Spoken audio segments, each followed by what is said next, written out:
Hey everyone, and welcome to another deep dive with us. This time, we're going way back. We're talking about the history of astrology, and not just like the basics of what are the signs and how does it work and all that, but really try to understand like how did people come up with these ideas in the first place? Yeah, it's really fascinating to see how, across different cultures and throughout history, Yeah. people have been looking up at the stars and trying to find meaning in them. Yeah, and we have some really cool sources for this deep dive, like some ancient texts, some more modern interpretations, all sorts of stuff. Yeah, real cosmic shebang. Exactly. So, where do we even begin with something like this? Well, I think a good place to start is ancient Mesopotamia. That's kind of where it all began. Okay, so Mesopotamia, so like pyramids, pharaohs, that kind of thing. Not quite. That's Huh? ancient Egypt. We'll get there. Ah. But the Mesopotamians, especially the Babylonians, they were already watching the night sky and, carefully tracking the movements of the stars and planets. And they were doing all this way before the Egyptians even built the pyramids. Wow, so they were really ahead of their time. But what were they even looking for up there? They were looking for patterns, trying to find some sort of order in all that chaos up there. And they believed that if they could understand these patterns, they could also understand what was happening here on Earth, like the weather, the fate of kings, all sorts of stuff. So it wasn't just about looking at the stars, it was about connecting them to life here on Earth. Exactly. They believed that the movements of the stars and planets, they held clues. Clues about the past, the future, even their own destinies. Now, I know the Babylonians are credited with developing the zodiac, the 12 signs we're all familiar with. But how did they even come up with that? Well, imagine a world without calendars, without clocks, no scientific explanation for anything that's happening around you, the sky, this vast unknown thing.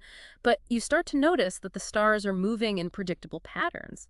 And the Babylonians saw an opportunity there, a way to impose order, to make sense of it all. So the zodiac was like a way to organize the sky. Precisely.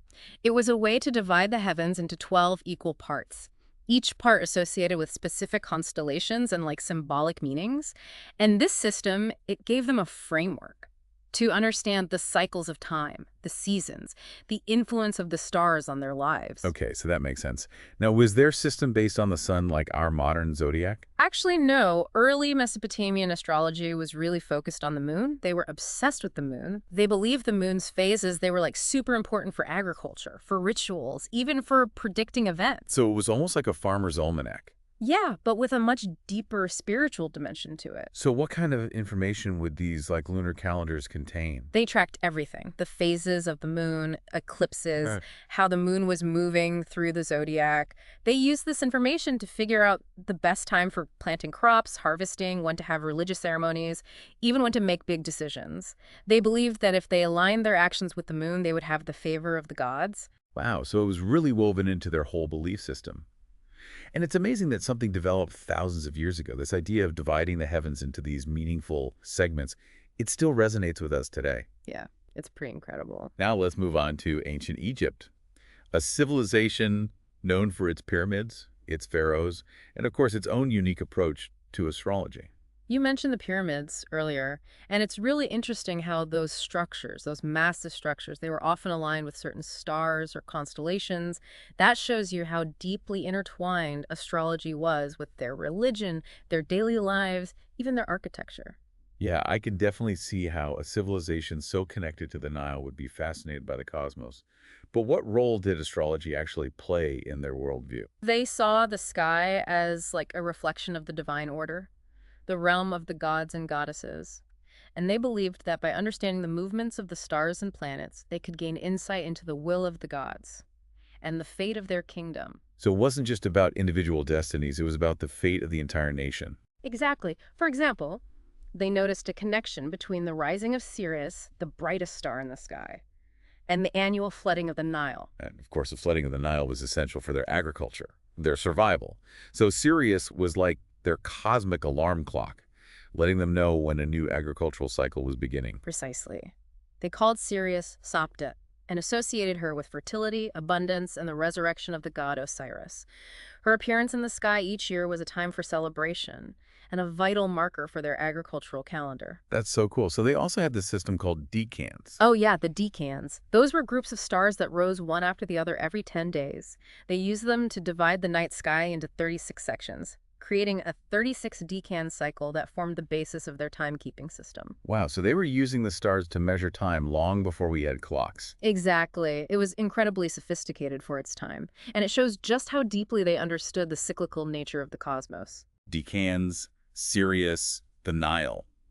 It's amazing how they integrated celestial observations into so many aspects of their lives. But was their astrology solely focused on like the practical side of things? Hmm. Or did it also have a spiritual dimension? Oh, it was definitely spiritual. The movements of the sun, the moon, the stars, those were seen as the actions of the gods and goddesses. They believed that understanding these movements, it was a way to appease the gods, to ensure a prosperous afterlife, and to maintain the cosmic order. Now, when we think about ancient astrology, it's Mhm. easy to assume that people just believed their destinies were completely predetermined by the stars. Was that the case in Egypt? Well, they did believe in the influence of the stars, but they also recognized the importance of human agency. It wasn't like fate was this rigid, unchangeable script. It was more like a tapestry woven with threads of both cosmic influence and individual choice. So they weren't just pawns of the cosmos. They were active participants in shaping their own lives. Exactly. But it's important to remember that this nuanced view, it existed alongside the belief in predetermined destinies, like in some of their myths and stories. So it was a complex system of beliefs. Precisely, just like any religious or spiritual tradition. And this complexity becomes even more apparent when we move across the Mediterranean and explore the contributions of the Greeks and Romans. They added their own philosophical and mathematical perspectives to the astrological mix. Yeah, and that's where I think many of us have a more familiar understanding of astrology, with the Greeks taking those earlier Babylonian practices and trying to formalize them into a more structured system. But I'm curious to learn more about how they put their own spin on it. Well, the Greeks, they were all about reason and logic. So they took these Babylonian practices, which were largely based on observation and divination, and they tried to give them a more intellectual framework. So they were looking for the why behind the what. Exactly. They weren't content with just predicting events. They wanted to understand the underlying principles that governed the cosmos and how those principles influenced human life. And this is where Ptolemy comes in, who attempted to bring a more scientific and systematic approach to astrology. You got it. Claudius Ptolemy was an astronomer, a mathematician, and a geographer. He lived in Roman Egypt in the 2nd century CE. And his work, the Tetrabiblos, became one of the most influential texts in the history of Western astrology. So what made Ptolemy's work so groundbreaking? Well, he attempted to synthesize all the earlier ideas from the Babylonians and the Greeks. And he emphasized the importance of precise astronomical observations, mathematical calculations, and the use of logic and reason to understand astrological principles. So he was trying to make astrology more rigorous. Precisely. He wasn't denying the influence of the stars, but he was trying to explain that influence in a way that made sense with the scientific knowledge of his time. And that's really interesting. And the Greeks were also the ones who pioneered the idea of natal astrology and personalized horoscopes, right? That's right. They came up with the concept of the birth chart, that detailed map of the heavens at the moment of a person's birth. And they believed this chart could reveal an individual's personality traits, their strengths, their weaknesses, and even their potential life paths. So this was a big shift from earlier forms of astrology, which were more focused on predicting events that would affect entire communities or nations. Now, the focus was on the individual. Exactly. And this individualistic approach, well, it still shapes how many people view and use astrology today. Okay, so the Greeks really laid the groundwork for a more systematic and individualized approach to astrology.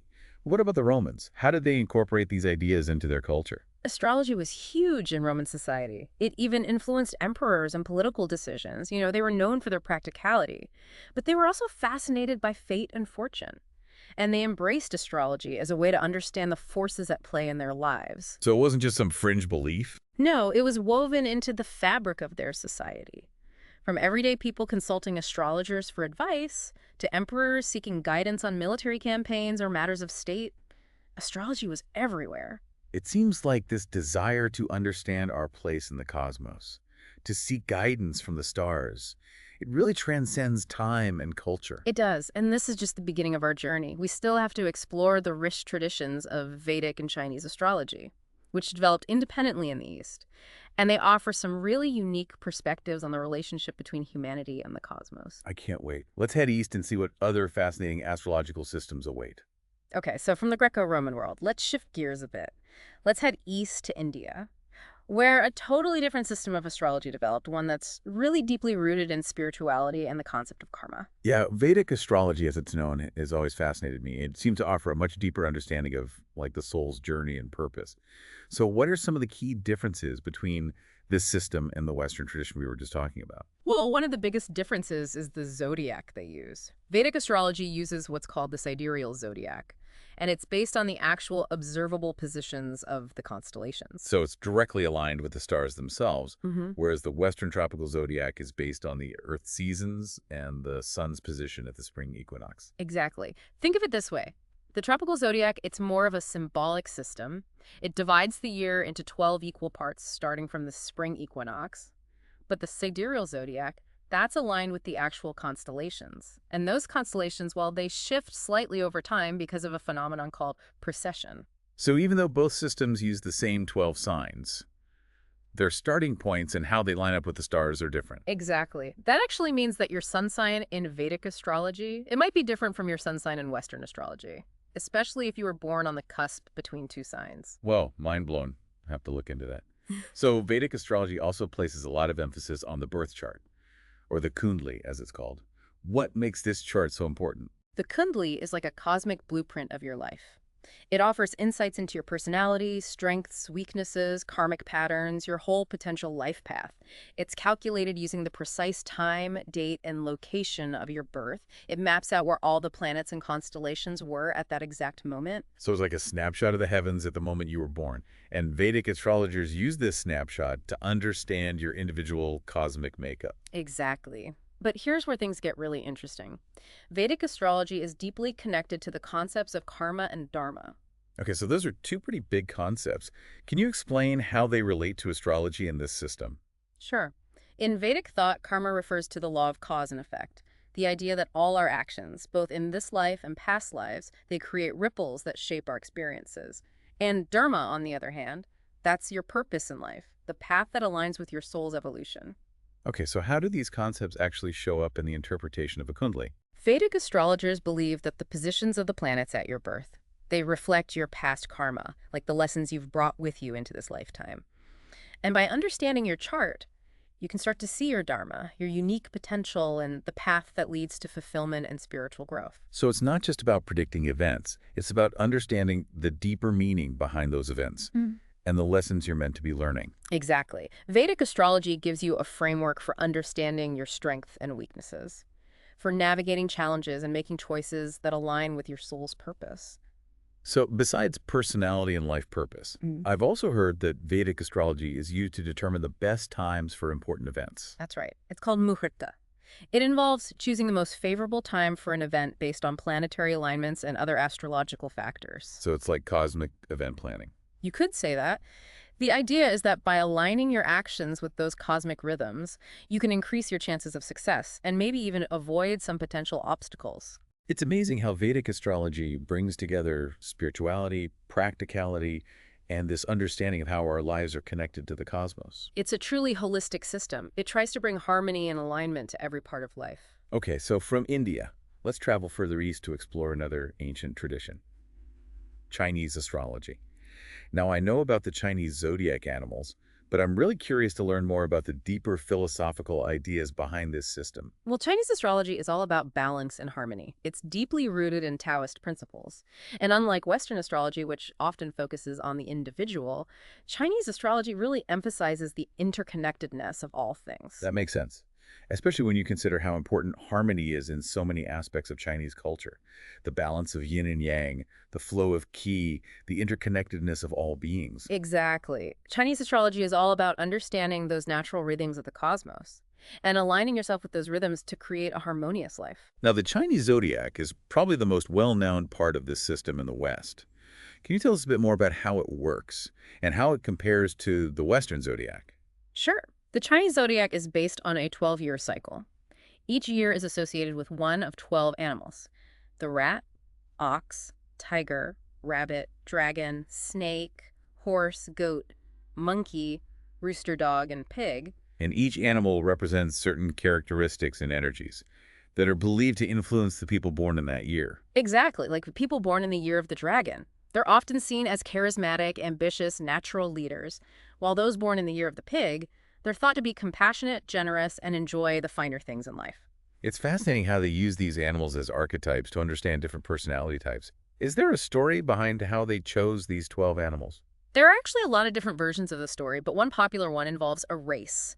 A race organized by the Jade Emperor, the ruler of heaven, the first 12 animals to cross the finish line. They got a place in the zodiac cycle, and the order they finished determined the sequence of the years. Wow, a cosmic race to decide the fate of humanity. That's amazing. Yeah. So it's not just about which animal you're born under, but also where it falls in this 12-year cycle. Exactly. Each year within that cycle, it's influenced by the characteristics of its animal, and that shapes the overall energy and the potential events of that year. So besides the animal cycle, what other elements play a role in Chinese astrological interpretations? Well, they also use the concept of yin and yang, those two complementary forces that govern the universe. Yin and yang, the dance of opposites. That's it. Every person, depending on their birth year and other factors, they have a unique balance of yin and yang energies. And understanding this balance is key to understanding their personalities, strengths, weaknesses, and potential challenges. So it's not just about the animal itself. It's Yeah. about the energy that animal represents within this larger cosmic dance. Exactly. And to make things even more complex, the Chinese also incorporate the 5 elements into their interpretations: wood, fire, earth, metal, and water. Now the 5 elements are fundamental to so many aspects of Chinese thought. Medicine, martial arts. How do they fit into astrology?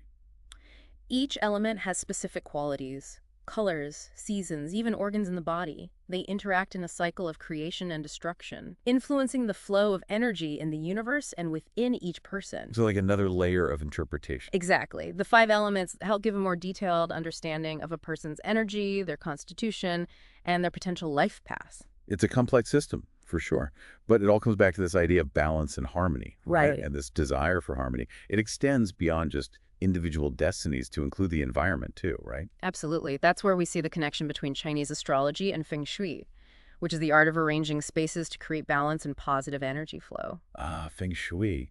Mm. I've always been fascinated by that. The idea that how we arrange our homes and workspaces can actually affect our well-being and success. So how does feng shui relate to astrology? Well, feng shui practitioners often use astrological principles to decide the best placement for objects, colors, and materials within a space. They're trying to create an environment that supports the individual's energy and aligns with the natural flow of Kriyas. So you're basically customizing your surroundings to enhance your energy and create a more harmonious life. Exactly. Chinese astrology, with its focus on balance, harmony, and interconnectedness, offers a really holistic way of understanding our place in the cosmos and how to live in alignment with those natural forces. It's a beautiful system. Yeah. So different from the Western tradition, but equally fascinating. Now, I'm curious about how all these different systems interacted throughout history. Was there any cross-pollination between East and West? That's a great question. And it brings us to a really important period in the history of astrology, the Islamic Golden Age, a time when scholars bridged the gap between Eastern and Western knowledge, preserving and building upon the wisdom of the ancients. The Islamic Golden Age, it spanned roughly from the 8th to the 13th centuries. It was a time of incredible intellectual and cultural growth in the Islamic world, and it might surprise you to know that astrology played a big part in it. I wouldn't necessarily have connected the Islamic Golden Age with astrology. When I think about that time period, I usually think of advances in math, astronomy, medicine. And you're right, they did make groundbreaking contributions to all those fields, but what's really fascinating is how all those advances, they were often connected with a deep interest in astrology. So it wasn't seen as like a separate mystical practice. It was more like a complementary area of knowledge. Exactly. During that time, Islamic scholars translated and preserved tons of ancient texts, including Greek works on astrology. They were really responsible for keeping that ancient knowledge alive at a time when it had pretty much disappeared from Europe. So they were like the guardians of this ancient wisdom. You could say that. And these thinkers, like Al-Kindi and Al-Farabi, they weren't just translating these texts. They were studying them, expanding on them, integrating them with their own philosophies and scientific ideas. It sounds like a true fusion of Eastern and Western thought. Hmm? Did this exchange lead to any new developments in astrology? Oh, absolutely. Islamic scholars made huge leaps in astronomy, which of course benefited astrology too. They developed sophisticated instruments like the astrolabe. It allowed them to measure the positions of stars and planets much more precisely, and that meant more accurate astrological calculations. So the two fields, astronomy and astrology, they were really intertwined. Exactly. And during this period, astrology was a really integral part of Islamic society. Physicians used it to diagnose and treat patients. Farmers consulted the stars for the best time to plant crops. Rulers would even rely on court astrologers for advice on affairs of state. So it wasn't just an intellectual thing or a form of entertainment. It was a practical system of knowledge that people used in their everyday lives. Precisely. And what's interesting is that unlike what happened later in Europe, astrology wasn't seen as incompatible with religious beliefs. Mhm. A lot of Islamic scholars actually viewed it as a way to understand God's creation and the divine order of the universe. That's a really interesting point. It really challenges our modern idea that science, religion, and astrology are all totally separate things. I think it does. The Islamic Golden Age shows us that these different areas of knowledge, they can coexist, they can inform and even enhance each other. And thanks to the work of those Islamic scholars, a lot of these ancient texts eventually made their way back to Europe, which sparked a renewed interest in astrology during the medieval and Renaissance periods. Wow, so astrology has been on quite the journey, from Mesopotamia to Egypt, to Greece and Rome, and then east to India and China, before coming back to Europe through the Islamic world. It has. It's a truly global story, full of knowledge sharing and cultural exchange. And when we get to the medieval and Renaissance periods in Europe, we see astrology starting to regain its place in Western thought, although not without some pushback. Now, this was a time when the church had a lot of power. Did the church have any issues with this resurgence of astrology? It was a bit complicated. Some church leaders denounced astrology. They saw it as a pagan practice, Yeah. and they worried that it would challenge the authority of God and the church. But others, they thought it was actually compatible with Christian theology.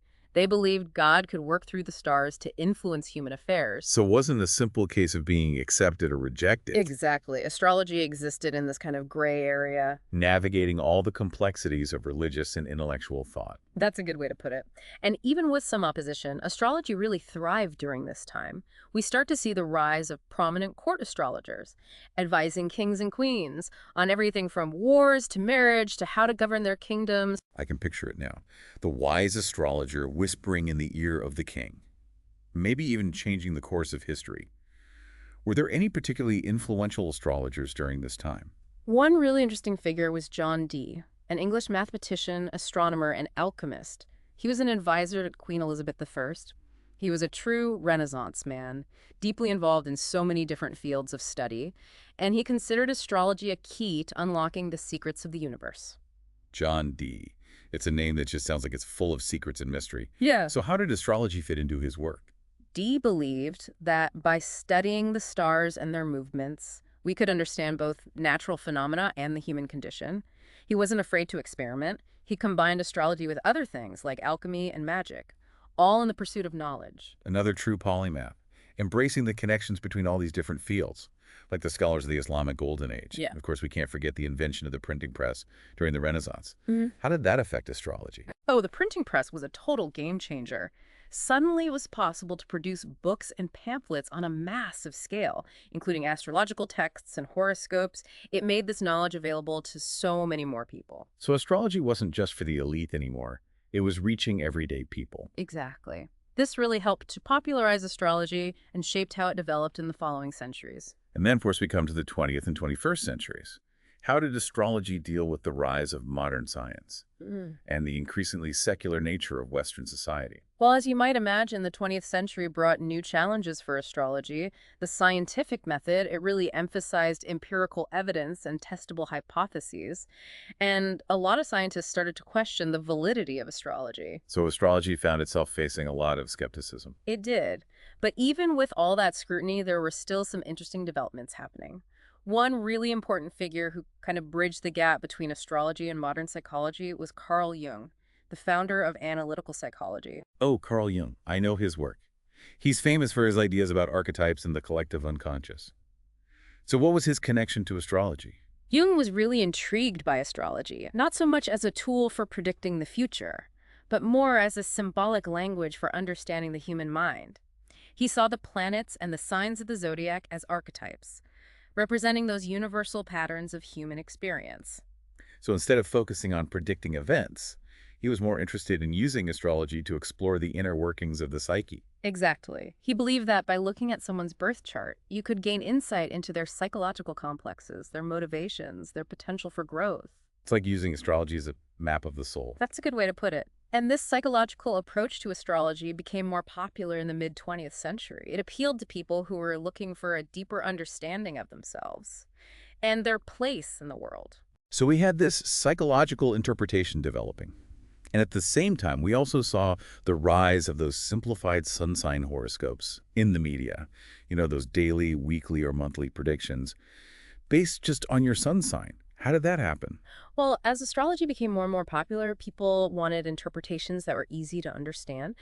And sun sign astrology gave them that. Those quick, generalized predictions that anyone could relate to. You didn't need to know anything about astrology to understand them. It was like astrology for the masses. You could say that. And even though some traditional astrologers thought it was too superficial, it definitely helped introduce astrology to a much wider audience. And then, of course, we had the digital revolution, Mm-hmm. which completely changed how we access information, Yeah. including astrology. The internet and computers.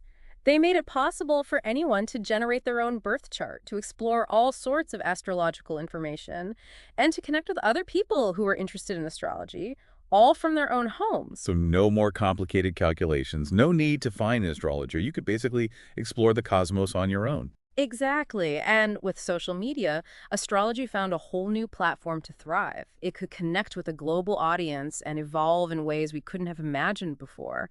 We've got astrology apps sending daily notifications, influencers giving their astrological takes, online communities dedicated to discussing all things cosmic. It's amazing how technology has made this ancient knowledge so much more accessible. It really is, and it's helped fuel a resurgence of interest in astrology, Yeah. especially among younger generations who are looking for meaning and connection in a world that can often feel pretty chaotic and uncertain.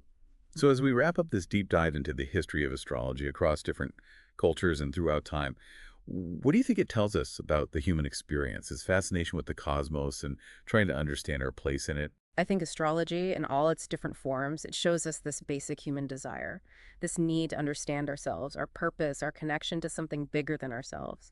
Whether we're looking for guidance, meaning, or just a sense of wonder, the stars are always there, inviting us to explore the mysteries of the universe and the depths of our own beings. It's been an incredible journey, tracing the path of astrology from ancient Mesopotamia all the way to the digital age. We've seen how it's been shaped by science, religion, philosophy, technology, and that deep human need to find meaning in the patterns of the cosmos. I think you're right. And as we finish up here, I really encourage everyone listening to keep exploring, questioning, and finding their own understanding of this ancient practice. The story of astrology is still being written, and each of us can contribute to its evolution. I love that. The stars continue to inspire us, challenge us, and guide us, just as they have for countless generations before us. So what about you? What really stood out to you on this journey through the history of astrology? I'm curious, what made you interested in this in the first place? What new insights or questions are you taking away from our conversation? We want to hear from you. Mhm. Until next time, keep looking up at the stars and pondering the mysteries of the universe.